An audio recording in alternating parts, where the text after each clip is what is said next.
realmente necesitamos hoy, ahora. Amén. Amén. No mañana, ¿verdad?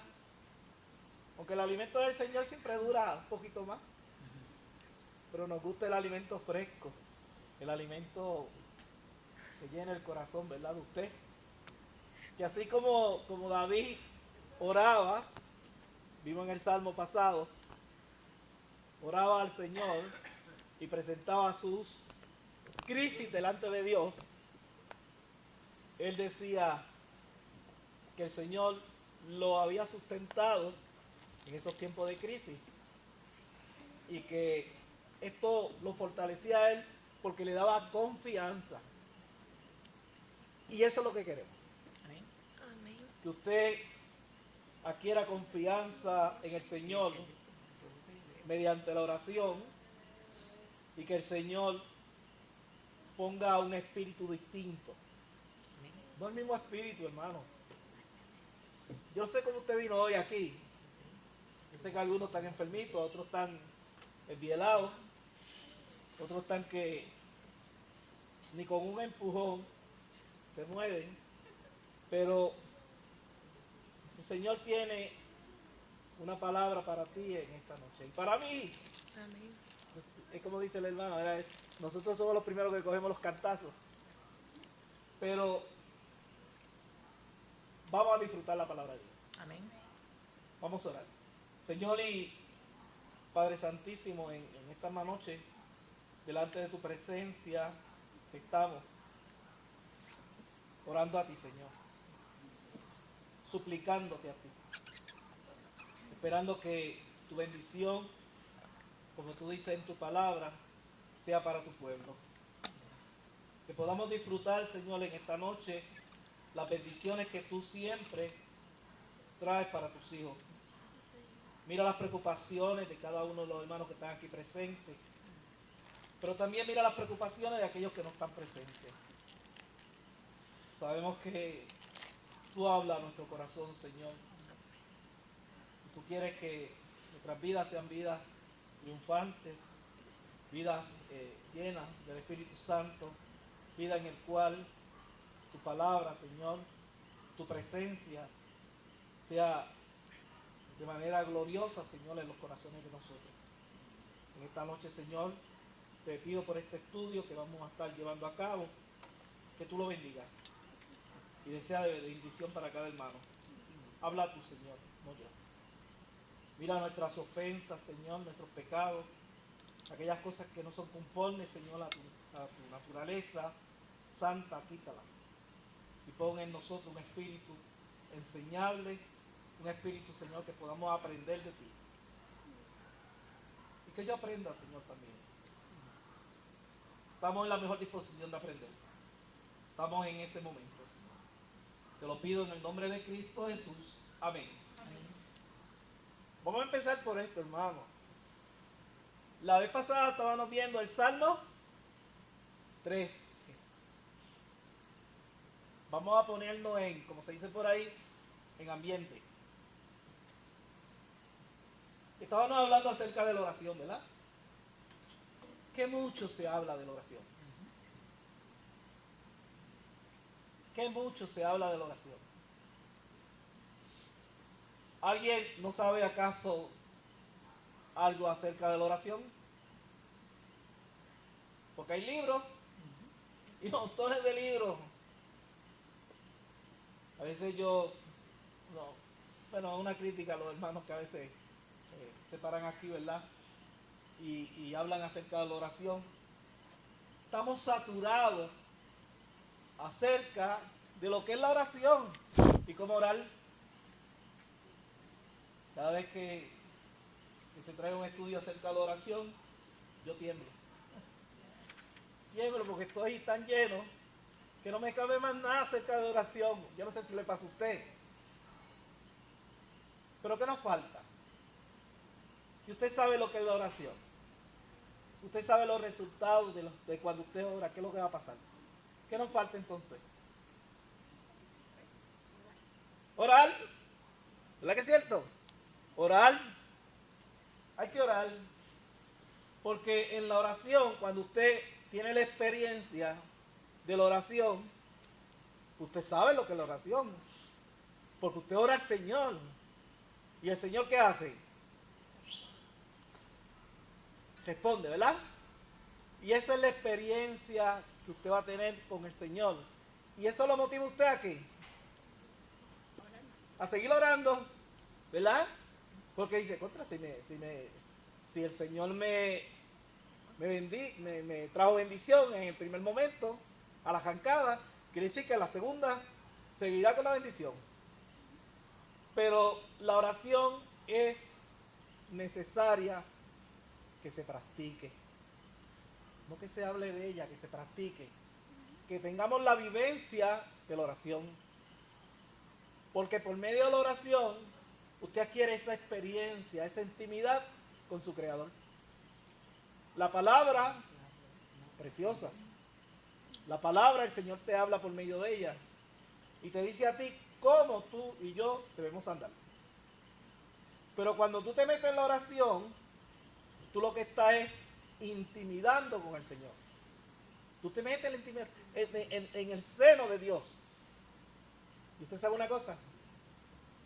Te abre la fuente de los cielos. El poder de Dios. Amén. Amén. Y el poder de Dios se derrama. Miren lo que vimos la vez pasada y todos aprendimos esto. La oración cambia las cosas. ¿Verdad que es cierto? Con el Salmo 3, David tenía muchas dificultades. Crisis, pruebas, tribulaciones, angustias. El hijo quería usurpar su trono. El suegro lo quería liquidar. Lo perseguía, quería matarlo. El pueblo estaba confabulado con el hijo, con Absalón, y querían de alguna manera quitarlo del trono. Pero David, ¿qué hacía? Ponía su causa delante de quién. Dios. ¿Y cómo lo hacía? En oración. Preguntaba yo la vez pasada, cuando tú tienes dificultades, cuando tú tienes angustia, cuando tú estás afligido, cuando tú estás en angustia terrible, que tú has agotado todos los recursos, ¿qué tú haces? ¿A dónde tú vas? ¿A dónde yo voy? ¿Ah? No me conteste, pregúntate tú. Pero David utilizaba aquel instrumento que Dios le había enseñado, que Dios le había dado, y no otra cosa que la oración. David oraba, David era un hombre de oración. Dice la palabra que el corazón de David era conforme al corazón de Dios. Y todo lo que Dios le pedía, ¿qué hacía? Lo hacía.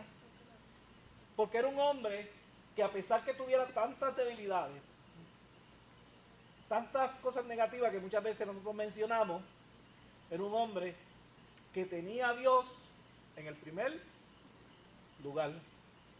Y cuando él tenía un problema y él sabía que no podía resolverlo él, pues llevaba su causa delante de Dios. Si tú tienes una enfermedad, hay enfermedades graves, hay enfermedades menos graves y hay enfermedades que son pasajeras, ¿verdad que es cierto? Pero en cada una de ellas, para nosotros es un tormento. Y es algo, una piedra que está en el camino. Ahora, mira lo que te voy a decir ahora. Tus problemas, tus dificultades, tus enfermedades, mis problemas, mis enfermedades, mis aflicciones, las estamos viendo a la luz del poder de Dios o a la luz o a la sombra de los mismos problemas. Voy a repetirlo. Tus problemas, mis problemas, la estamos analizando o viendo a la luz del poder de Dios manifestado mediante la oración o a la sombra de nuestros problemas. Miren lo que hace el hombre. El hombre es extraño en estas cosas, ¿verdad? Nosotros los hombres. Ahora incluyo mujeres también. Siempre que tenemos una dificultad, siempre estamos viendo nuestros problemas, nuestras aflicciones a la luz de ¿qué? De nuestros problemas. ¿Cierto o falso? Nunca encontramos solución. ¿Verdad que es cierto? Porque siempre el problema está ahí, presente. Nos vamos a la cama y ¿qué hacemos? Nos llevamos los problemas o es que los dejamos enganchados. Nos los llevamos. Usted coge sus problemas y se los lleva. Nuestras depresiones, nuestras aflicciones, nos las llevamos a la cama. Se resuelven. Y a veces pasamos no un día, no una noche, sino pasamos mucho tiempo con esos problemas. Y nos olvidamos de que hay un poder más poderoso. ¿Verdad? Hay uno que nos cambia. Hay un Dios justo. ¿Verdad? Hay un Dios bueno. Ahorita cantamos misericordia, gracia, ¿verdad? Hay un Dios de gracia. Y mire, si usted no puede con algo, ¿a dónde usted va? Vaya a Dios. Por algo Dios lo llamó. Pero usted colocar sus problemas y sus dificultades bajo la sombra de esos mismos problemas no va a resolver absolutamente nada. Al otro día cuando usted se levanta se va a encontrar de frente de usted el mismo problema. Y a veces se complican los problemas. Porque es como dice la palabra, ¿verdad? No deje que el enojo, ¿verdad? Que el sol se ponga sobre tu enojo. Porque si usted le da break, al otro día, ¿qué pasa? Se complica la cosa. O sea, usted tiene que ir donde Dios. Dios es el poder que va a resolver nuestros problemas. ¿Cierto o falso? Gloria a Dios por eso. Vamos al Salmo 3. Yo quisiera que fuéramos al Salmo 3. Que usted viera lo que hace David mediante la oración. Esto fue lo que discutimos la vez pasada. En el Salmo 3, fíjese que David comienza a orar. David no quiere irse a la cama sin hacer una oración, ¿verdad? David quiere orar. Y David trae su causa delante de quién? De Dios. Y él dice en el versículo 1, oh Jehová, cuánto se han multiplicado mis adversarios. Muchos son los que se levantan contra mí. Muchos son los que dicen de mí, no hay para él salvación en Dios. Esa es la preocupación de David. David está muy preocupado, hermano. David sabe que como líder, como rey, todo el mundo quiere tumbarle la cabeza. Y eso es normal, hermano. Eso no es una cuestión que él se lo buscó. Sabemos que David hizo cositas que provocaron situaciones. Pero todo líder debe de entender que en su capacidad de líder siempre va a tener oposición. Y dentro de esa oposición hay unos que pues quieran usurpar la posición del líder, quieran quitarlo, quieran hacerle daño, hacer un montón de cosas con el líder. Y usted como cristiano, vimos la vez pasada, que también usted está en una posición similar. El hecho de que usted sea cristiano, decir nada más que usted es cristiano, y usted va a tener oposición en el trabajo, en la casa, en la escuela, en cualquier lugar que usted se pare y diga que usted es cristiano. Y eso es normal. Ahora, en ese salmo, cuando David ora, David, el versículo 4 dice, con mi voz clamé a Jehová y él me respondió de su monte santo. O sea, él sabe y tiene la confianza que cuando él oró, Dios escuchó su oración. Por lo tanto, él se va a la cama. Mire qué fácil. presenta su causa delante de Dios y eso le trae a él una confianza, hermano, una paz. Se siente protegido, se siente que la providencia de Dios ha llegado a él y le provoca que él diga, pues me voy para la cama, voy a dormir. Mira, voy a dar los problemas aquí, me voy a dormir. Y al otro día, al despertar, él dice, desperté porque Jehová me sustentaba. Esa es la providencia divina. Cuando presentamos nuestra causa delante de Dios en oración, Dios obra. Dios derrama de su poder. Dios derrama de su providencia en uno. Ahora, vamos a lo bueno aquí ahora. Si usted no ora, ¿qué usted espera? Yo no te voy a preguntar si tú estás orando. Yo te pregunto, si tú no oras, tienes un cáncer que te está llevando, que te está matando, pero no oras, no has puesto tu causa delante de Dios. ¿Qué esperamos?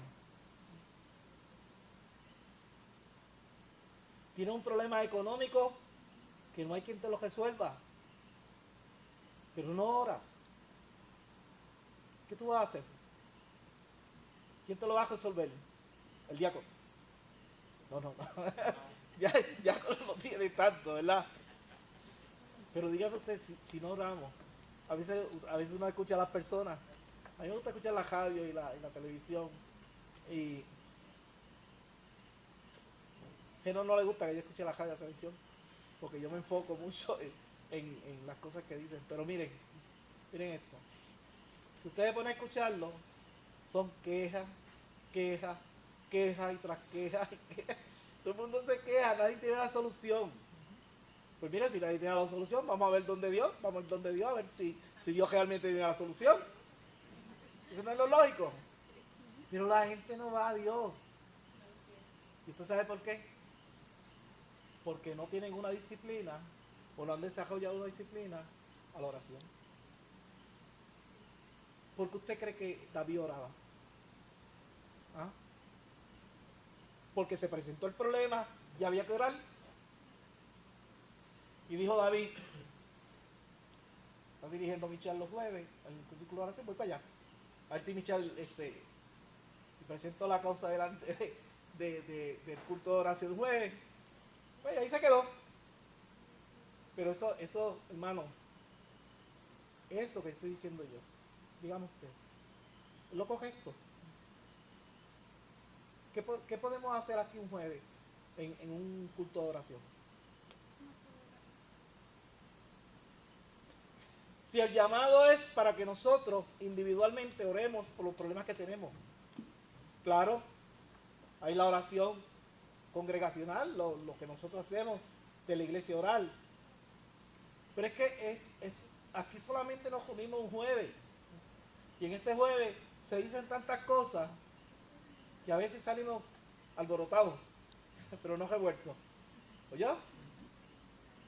Pero es difícil con tantas oraciones que se dan, que cada uno de los hermanos que están aquí se lleve esa oración para su casa. Es difícil. Simplemente la escuchamos, nos desahogamos. Que se desahoga, dice su petición, y a lo mejor cae en oídos abiertos, ¿verdad? Que se llevan la oración. Pero en muchos casos, y mire esto, hermano, no es una crítica, pero es verdad. Usted piense. Muchas veces nuestras oraciones caen en oídos sordos. ¿Verdad? Porque si yo ahora mismo le pregunto, ¿cuál fue la petición de jueves pasado? ¿Por qué oramos el jueves pasado? A lo mejor usted deja buscar la libretita a ver si la apunté. Pero caen en oídos sordos.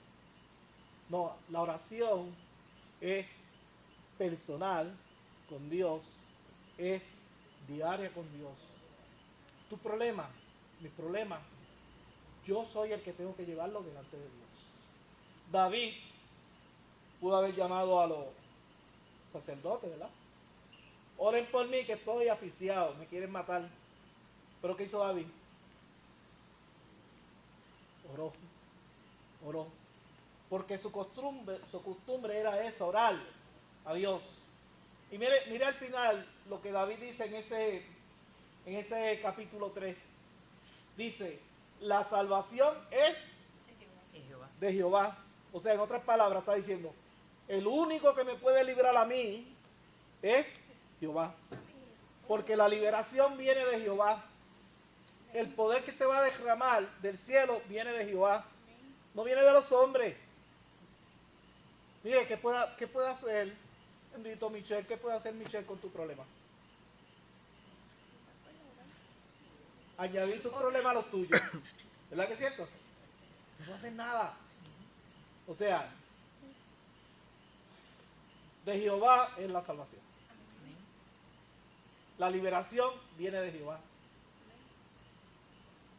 Tu enfermedad, tus problemas, ya sea económico, ya sea lo que sea, solamente está en las manos de Jehová. Y mire cómo termina el versículo.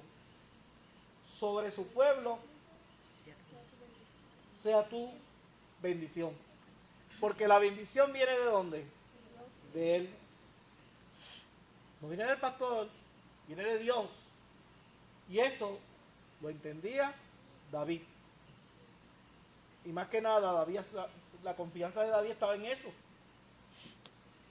O sea, yo no voy delante de mi Dios en oración si no hay una confianza plena en Él. Ahora, pregunto yo, ¿qué es confianza? ¿Qué tú entiendes por qué es confianza? Dígame usted, ¿qué es confianza? Creerle a Dios. Amén. Creerle a Dios. ¿Cierto? Eso es fe. Ahora, te pregunto yo, piensa, ¿cómo yo le creo a Dios? ¿Qué es lo que me motiva a mí creerle a Dios? ¿Leer la palabra? ¿Ah?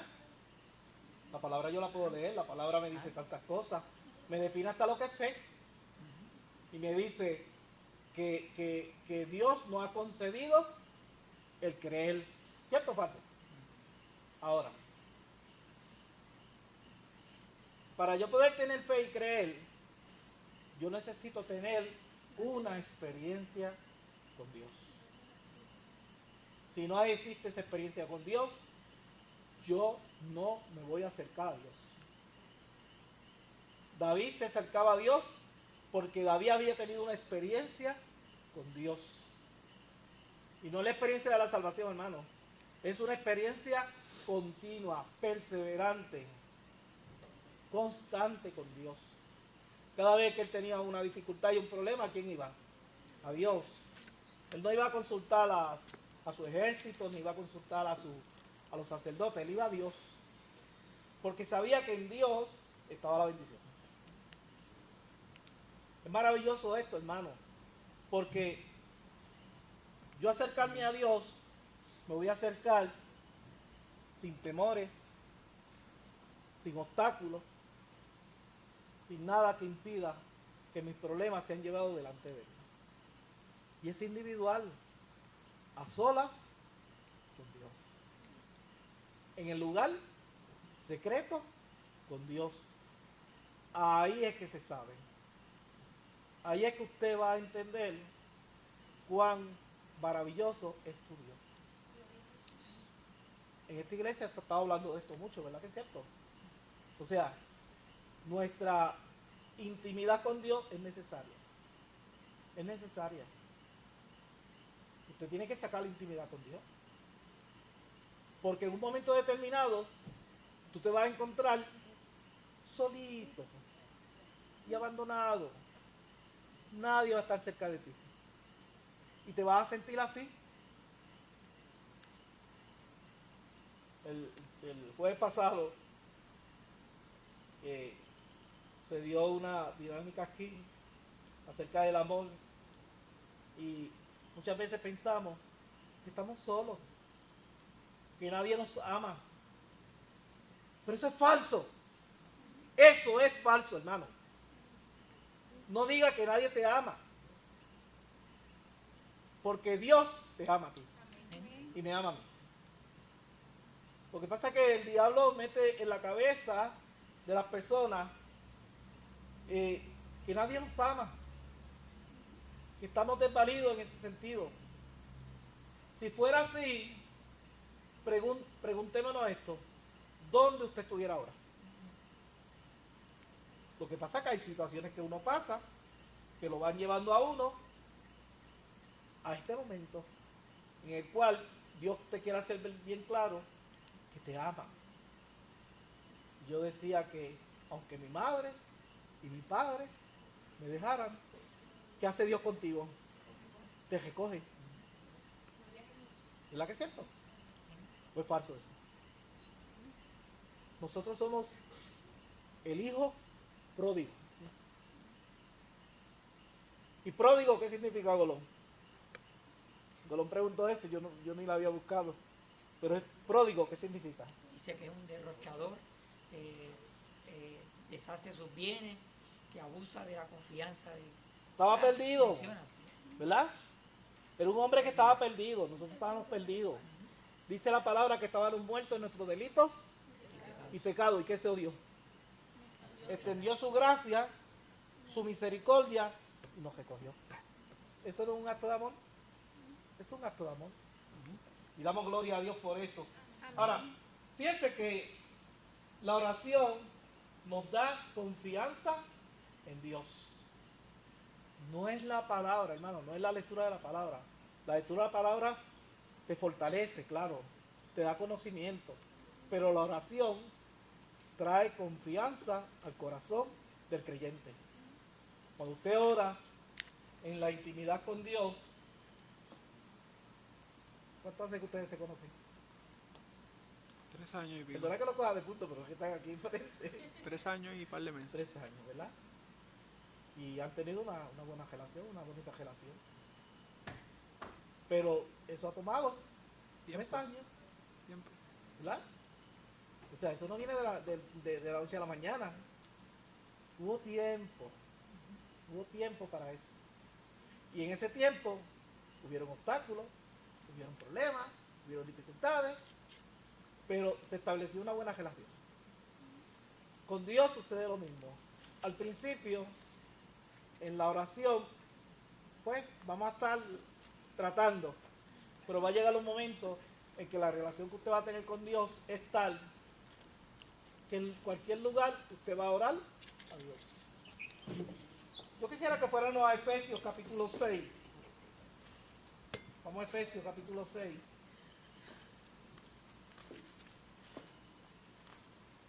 En Efesios capítulo 6 habla acerca de la armadura de Dios. Yo sé que todo el mundo ha leído eso, ¿verdad? Acerca de la armadura de Dios.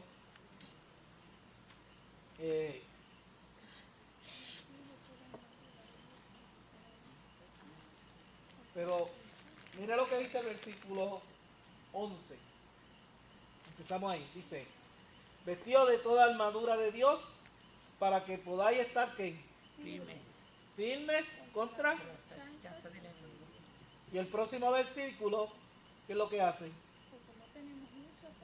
Describe cuáles son esas fuerzas, ¿verdad? Esos enemigos. El cristiano tiene esos enemigos que están descritos ahí. Son fuerzas que usted y yo no podemos con ellas. ¿Verdad que es cierto? Pero Dios sí. ¿Verdad?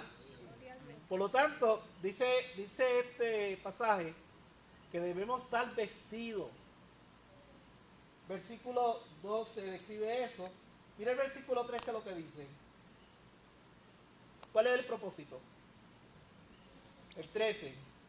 Para que podáis resistir en el día malo. ¿Cuándo es el día malo? Cuando se presente, ¿verdad? Cuando se presente. Yo pienso que el día malo es todos los días, porque todos los días siempre tenemos tenemos un obstáculo, un tropiezo delante de nosotros. Pero el día malo está ahí presente. Vamos a seguir. Dice 18. Ese sí, 18. Mira lo que dice. Orando en todo tiempo, con toda oración y súplica en el Espíritu, y velando en ella con toda perseverancia y súplica por todos los santos. Ok. Usted es un soldado de Cristo. Usted y yo somos soldados de Cristo.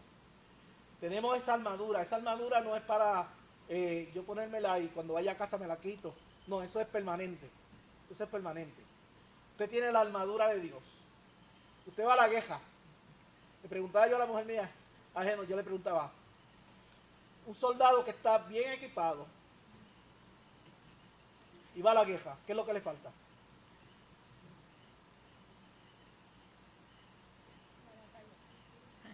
Sí. Hay soldados que van a la guerra y miren, Si no lleva valor, le falta eso no lleva el valor. Cogen la juñilán y se van cogiendo cuando ve que la cosa se pone fea. Claro. Por lo tanto, necesitamos fortalecer nuestro espíritu mediante la oración. ¿Ya? La oración es necesaria, hermano.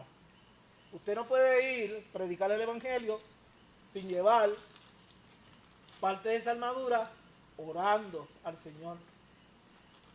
O sea, mira, a veces nosotros vamos a Getsemaní o a Misión Rescate, que el hermano va y sabe que allí, pues, los que están allí muchas veces miran a uno con una carita de que asustan a cualquiera. Había un muchacho ahí en Getsemaní que eso tenía tatuajes hasta por las narices, dentro de las narices, por todos lados, y la impresión que uno le da rápido, ya usted sabe cómo es.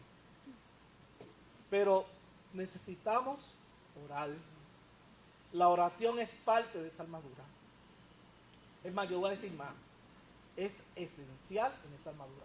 Un soldado de Cristo que no ora, ya está derrotado. Cuando Moisés en el Éxodo salió de Egipto, llegó un momento en el cual iban a pasar por el mar rojo. Por lo tanto, el mar rojo, delante de ellos, ¿qué hizo Dios? Lo dividió para que ellos pasaran. Pero ¿qué estaba haciendo Moisés? ¿Ah? ¿Cortándose los pelos de la cabeza? Estaba en oración. Es más, si usted lee el pasaje de Jesús, el Señor le dice, Moisés, ¿qué tú estás haciendo? Manda a ese pueblo a pasar por ahí. Y lo mandó a orar también. O sea, estaba orando, hermano. Levantaba las manos para que el pueblo pasara. Luego que el pueblo pasa, ¿qué pasa? Se unen las aguas otra vez. Entonces el pueblo muere ahogado. No el pueblo de Israel, sino el otro pueblo. El otro pueblo. La oración es importante. Pablo dice, orad sin cesar.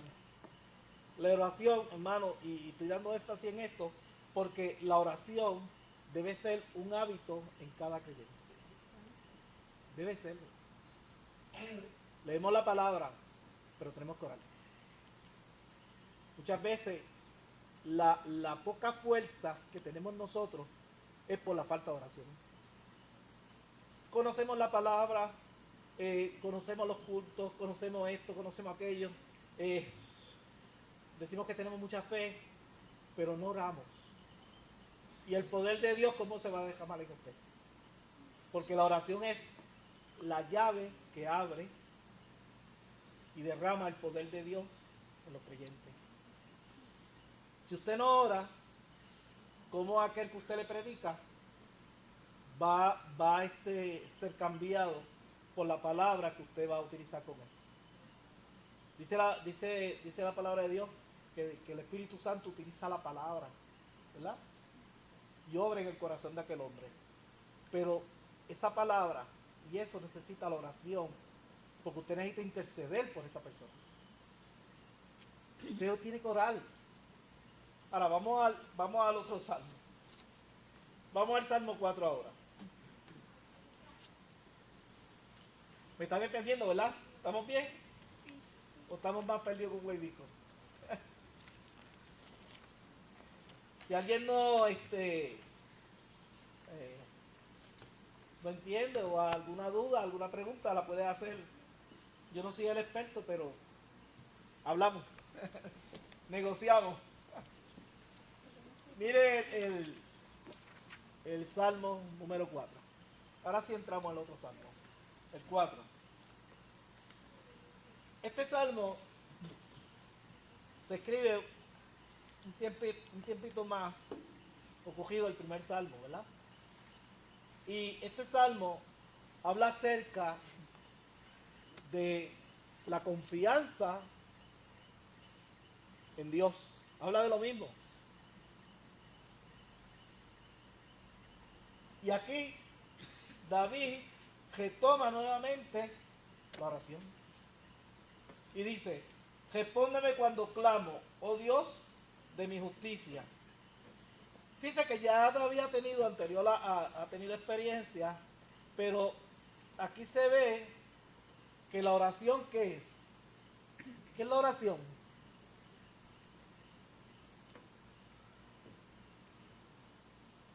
¿Qué debe ser la oración en tu vida y en mi vida? ¿Qué debe tener? Claro, debe tener continuidad, ¿verdad? O sea, yo no puedo orar y ya se acabó, vengo el jueves, oré, olvídate, el gesto es mío. Ya yo no voy a orar más nada. Hasta el jueves que viene. Hasta el jueves que viene. Tiene que ser O cuando me manden a recoger la ofrenda, yo oro por la ofrenda, o me mandan que ore por un hermano, yo oro por el hermano, o oro por el culto, lo que sea, y se acabó. No, la oración tiene que tener continuidad. Y hay que perseverar. Eso es continuo. David perseveraba en la oración. Continuaba. Mire, él está presentando, en este salmo está presentando exactamente lo mismo que estaba presentando en el 3. Las mismas preocupaciones. Las mismas preocupaciones. El complot que había en contra de él, las dificultades que había en contra de él, los problemas que él estaba teniendo, pues lo traía delante de Dios. No podemos dejar de orar. Ese es el mensaje. Usted no puede dejar de orar. El Señor obra, trabaja con usted. Pero usted tiene que seguir orando. Por eso es que dice orar sin cesar.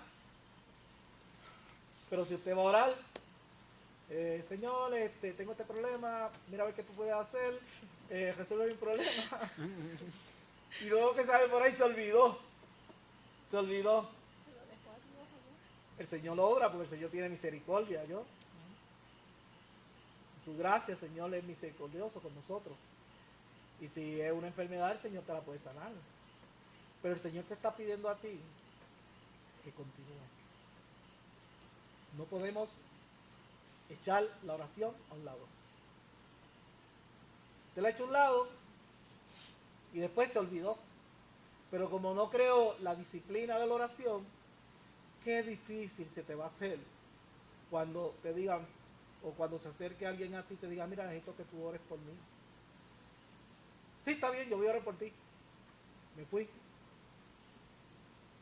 ¿Te crees? ¿Qué piensa usted ahí?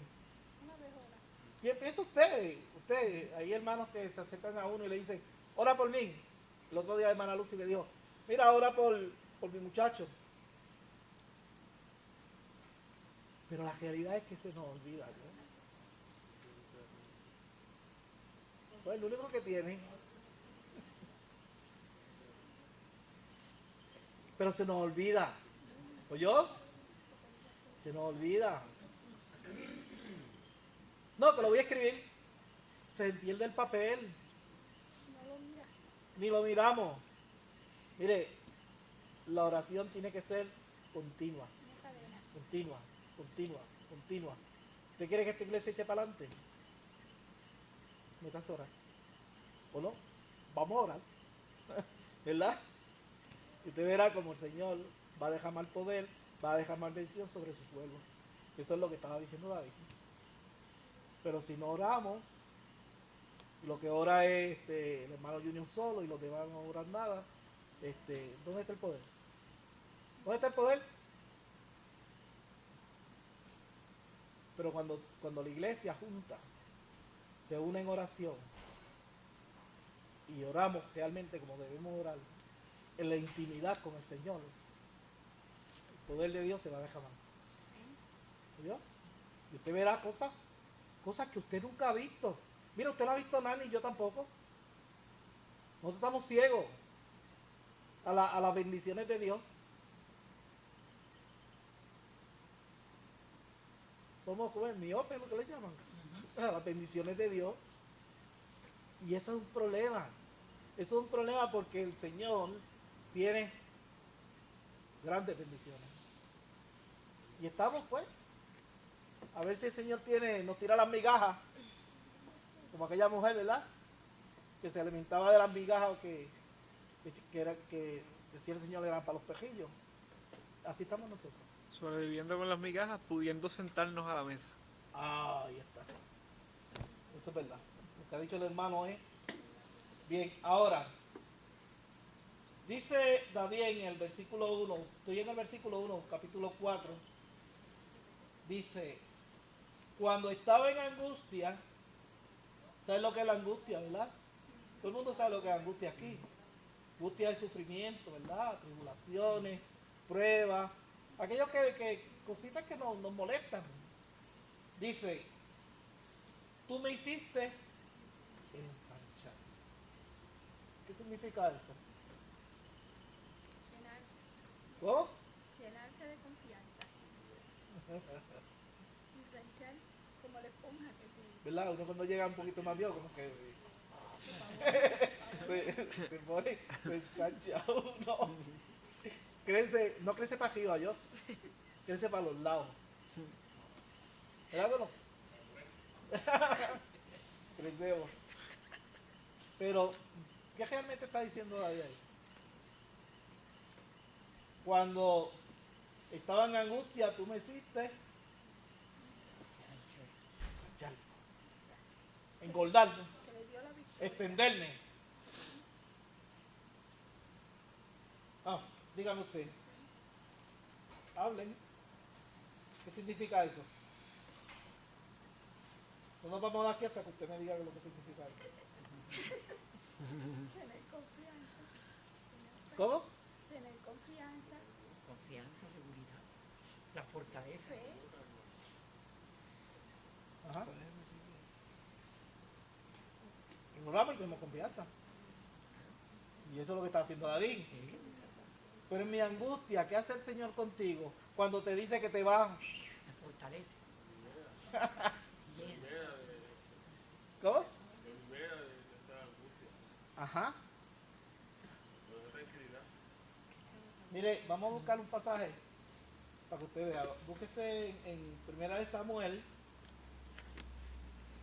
capítulo 23.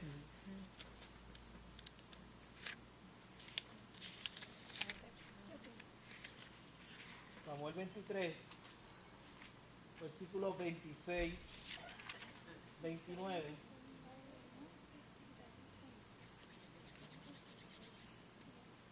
Vamos a buscar el 7, primero el 7 y el 8. Léelo, Víctor, si me hace el favor.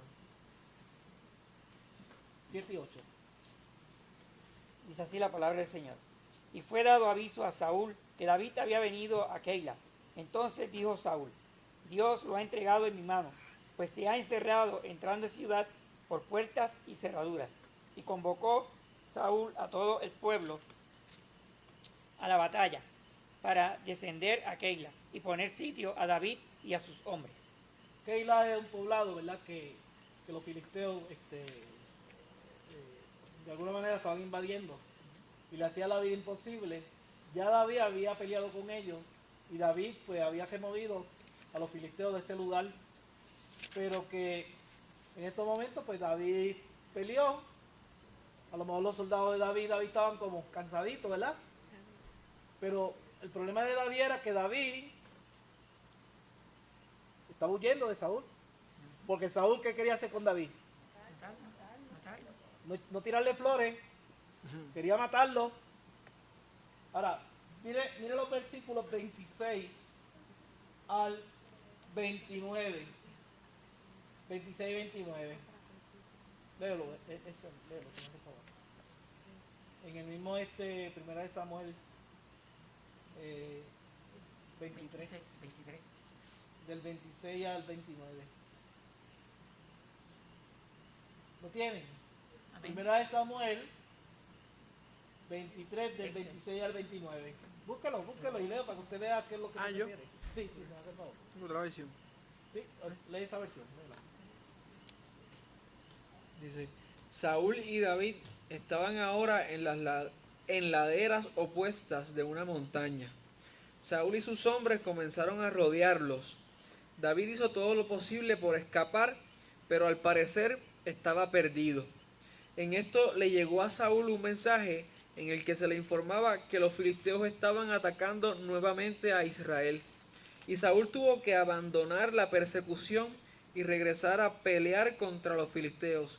Desde entonces, el lugar donde David estuvo acampado ha sido llamado Sela Amahilecot, roca de las O separaciones. sea, Peña de las Divisiones, así se le llama. Luego David se fue a vivir en las cuevas de Engadi. Ok, mire la situación. Mire la situación para que usted vea. Saúl estaba persiguiendo a David. Pero David cayó en que en una encejona, ¿verdad? O sea, por un lado estaba atajándolo. Y había un monte, y en ese monte el ejército de Saúl iba por aquí, y los de David iban por aquí, venían así. Y en un momento determinado se iban a encontrar. Y imagino yo que el ejército de Saúl era mayor que el ejército de David. Porque el ejército de David también, recuerde que había peleado y estaban cansados. Y estaban huyendo. Pero ¿qué sucedió ahí? ¿Qué fue lo que cambió el panorama? Saúl tuvo que irse. ¿Qué hizo? Porque le estaban atacando. Hubo un mensajero que le dijo, mira, están atacando allá y tienes que ir allá porque si no, vamos a tener problemas. Y ahí mismo Saúl da un viraje Se fue y contra deja los de filisteos. perseguir a David Se va contra los y filisteos. se va contra los filisteos. ¿Quién hizo eso? Eso lo hizo Dios. Dios. ¿Oyó? O sea, cuando la cosa se pone difícil, ¿quién es el que interviene? Dios. Dios. Por lo tanto, cuando usted y yo estamos en agonía, estamos en dificultad, en prueba, en angustia, en aflicciones, en tribulaciones, ¿quién interviene? Dios. Quiere decir que Dios nos hace ensanchar. O sea, míralo de esta manera. Dios presenta un abanico de posibilidades. Y en ese abanico de posibilidades, nosotros entramos. ¿Para bendición de quién? De nosotros. Para gloria de Dios. La vida de David estaba protegida por Dios, hermano. ¿Cómo Dios lo hace? Pregúntele a él. No me pregunte a mí. Pero eso sucedió. Lo mismo sucedió con Absalón. Absalón no consultó a uno de las personas que le decían, los sacerdotes. Y eso motivó a que el pueblo se desorientara y él perdiera fuerza en lo que iba a hacer con David. Siempre pasa eso. Yo no sé cuáles son las angustias que tú estás pasando. No sé cuáles son las aflicciones. No sé cuáles son las pruebas o las tribulaciones que tú estás pasando. Pero Dios, miren esto, hermano, esto es bien importante. Dios abre un abanico de posibilidades para que tú y yo salgamos como airosos. Amén. Y tú lo sabes, y yo lo sé, porque en otras ocasiones ha pasado eso. En otras ocasiones hemos estado, mira, como dicen por ahí, con el agua al cuello, y de momento apareció algo, y por ahí nos fuimos, porque Dios fue el que abrió ese abanico de posibilidades, para que tú no zozobraras. Eso se llama confianza en Dios. Estoy hablando algo extraño. Estoy hablando algo que no es cierto. Tú lo sabes. Tú has estado en situaciones bien difíciles.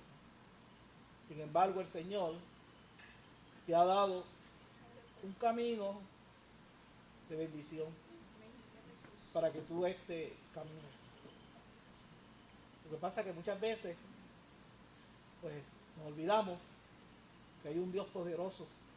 Entonces, en vez de andar bajo la luz del poder de Dios, andamos bajo la sombra de nuestros problemas, donde Dios no tiene cabida. Pero fíjese que Dios lo que hace es que nos da vida, vida en abundante. Eso es lo que hace Dios. Vamos otra vez al versículo, para que usted vea. Salmo 4 dice: cuando estaba en angustia, tú me hiciste ensanchar, me hiciste engordar. Me estaba muriendo de hambre, ¿y qué hizo el Señor? Me trajo pan. ¿Verdad que es cierto? ¿Cuántos pasajes en la Biblia no hay de eso? Trajo pan. Tenía un dolor de cabeza, me trajo la aspirina o me trajo el apagador, ¿verdad? Tenía un problema económico, ¿qué hizo Dios? Y tú dices, ¿pero dónde apareció esto? ¿De dónde apareció esto? Todos hemos pasado por momentos difíciles, ¿verdad que es cierto? Nadie de los que está aquí puede decir que no haya pasado por momentos difíciles.